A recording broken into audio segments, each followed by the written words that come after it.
Biscuit beauty ರನ್ಯಾಳ ಚಿನ್ನದ ಕಹಾನಿ ಆಗದಷ್ಟು ಆಳಕ್ಕೆ ಹೋಗ್ತಾ ಇದೆ. ಬಗೆದಷ್ಟು ಹೊಸ ವಿಚಾರಗಳು ಹೊರಬರ್ತಾ ಇದೆ. ಈಗಾಗಲೇ DRI ಅಧಿಕಾರಿಗಳು ನಡೆಸ್ತಾ ಇರುವಂತಹ ಇನ್ವೆಸ್ಟಿಗೇಷನ್ನೇ ರನ್ಯಾಗೆ ಸಂಕಷ್ಟವನ್ನು ತಂದಿಟ್ಟಿತ್ತು. ಅದರ ನಡುವೆ ಈಗ ಮತ್ತೊಂದು ಸಂಕಷ್ಟ ಎದುರಾಗಿದೆಯಂತೆ ನಟಿಗೆ.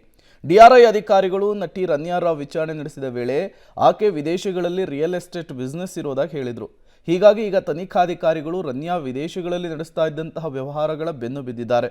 ದುಬೈ, ಮಲೇಷಿಯಾ, ಅಮೆರಿಕ, ಯುರೋಪ್ ದೇಶಗಳು ಸೇರಿದಂತೆ ಆಕೆ ಪದೇ ಟ್ರಾವೆಲ್ ಮಾಡ್ತಿದ್ದಂತಹ ದೇಶಗಳ ಏಜೆನ್ಸಿಗಳಿಗೆ ಕೇಂದ್ರ ಗೃಹ ಇಲಾಖೆ ಕಡೆಯಿಂದ ಪತ್ರ ಬರೆಯೋದಕ್ಕೆ ಸಿದ್ಧತೆ ಮಾಡಿಕೊಂಡಿದ್ದಾರೆ.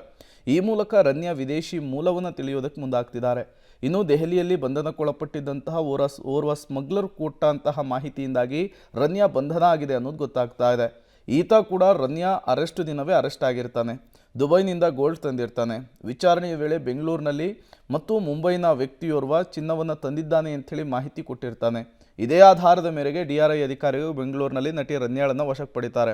ಅತ್ತ ಮುಂಬೈನಲ್ಲೂ ಕೂಡ ಒಬ್ಬ ವ್ಯಕ್ತಿಯನ್ನು ಬಂಧನ ಮಾಡಿ DRI ಅಧಿಕಾರಿಗಳು ಇನ್ವೆಸ್ಟಿಗೇಷನ್ ನಡೆಸ್ತಿದ್ದಾರೆ. ಒಂದೇ ದಿನ ಬೇರೆ ಬೇರೆ ಕಡೆಗಳಲ್ಲಿ ಬಂಧನವಾಗಿರುವಂತಹ ಸ್ಮಗ್ಲರ್ಗಳು ಒಂದೇ ಸಿಂಡಿಕೇಟ್ನ ಸದಸ್ಯರಾಗಿದ್ದಾರಾ ಅನ್ನುವಂತಹ ಮಾಹಿತಿಯನ್ನು ಕೂಡ DRI ಅಧಿಕಾರಿಗಳು ಕಲೆ ಹಾಕ್ತಾ ಇದ್ದಾರೆ. ಎಲ್ಲ ಬೆಳವಣಿಗೆಗಳ ನಡುವೆ ಸೆಂಟ್ರಲ್ ಬ್ಯೂರೋ ಆಫ್ ಇನ್ವೆಸ್ಟಿಗೇಷನ್ ಅಂದರೆ CBI ಕೂಡ ಈ ಪ್ರಕರಣದಲ್ಲಿ ಎಂಟ್ರಿ ಆಗಿದೆ.